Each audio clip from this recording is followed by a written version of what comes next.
உங்கள் ராசிக்கு 2ஆம் இடத்திலே சனி பகவான், இதை பாத சனி என்று கூறுவார்கள். பாத சனியை நடக்கும் போது 7 நாட்டு படாத பாடுபட்டுட்டா சார், 9வது நல்லது செய்வார் நினைக்கிறீங்களா? கண்டிப்பா நல்லது செய்வார். உங்கள் ராசிக்கு குரு பார்த்து இருக்கார். இப்ப குருவோட பார்வையிலே தான் உங்களுக்கு நல்ல காலம் போயிட்டு இருக்குது. ஆனா குரு மாறப்பாரு. எப்போ?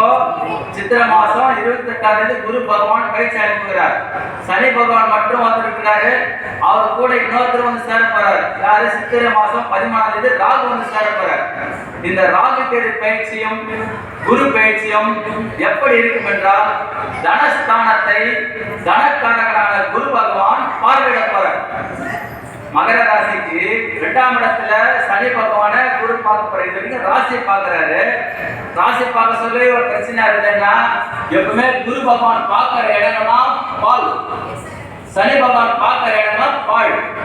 இப்போ உங்க ராசிக்கு 2ஆம் இடம்னா தனஸ்தானம், குடும்பஸ்தானம், வாக்குஸ்தானம். ஒருத்தருக்கு வாக்கு கொடுத்துட்டுமே அந்த கடத்தை தர முடியலையேன்னு கவலைப்பட்டீங்க. வீட்டுல ஒரு நிம்மதி இல்லையேன்னு நினைச்சீங்க. வீடு பைசா வைக்கிறதுக்கு ரிப்பேர் பண்ண முடியலையேன்னு கவலைப்பட்டீங்க. இப்படி பிரச்சனை எல்லாம் வீட்டுல இருக்குன்னு நினைக்கிறீங்களா? அந்த குடும்பஸ்தானத்தை பொன்னவன், தனக்காரகன், ஆங்கிரஸ்த புத்திரன் சொல்லுவாங்க.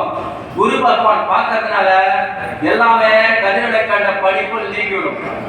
என்ன சார், எந்த சைடு இருக்கிறீங்க, ராகு பகவான் வரப்போறா இருக்கிறீங்க, அத்தனைக்கு முற்றுப்புள்ளி வைப்பது போல் தங்கத்திலே வைரத்தை பதிப்பது போல் குரு பார்வை.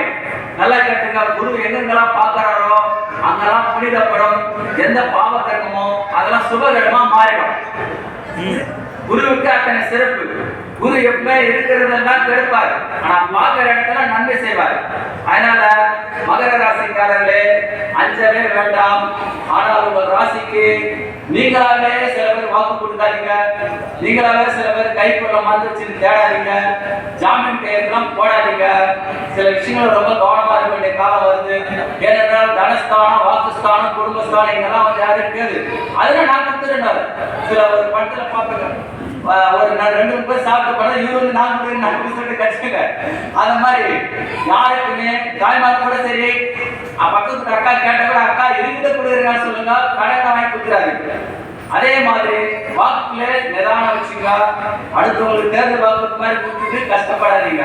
அதனால இந்த சனி பகவானும் ராகு பகவானும் சேர்ந்தா உங்களுக்கு வந்து அசைக்கு தயிர் வரும். ஏன்னா ராகு வந்து அசைக்கு தயிர வீர தரிசெல்லாம் ராகு தானே. அதனால கொஞ்சம் பொறுமையை கையாளுங்கள். வார்த்தையிலும் பணத்திலும் சிக்கனம் தேவை, நிதானம் தேவை. இது பாதச்சனி காலம். கூட ராகு பகவான் வந்து சேர்றாரு. உங்கள் ராசியை குரு பார்வது கோடி நன்மை. அஞ்ச வேண்டாம்.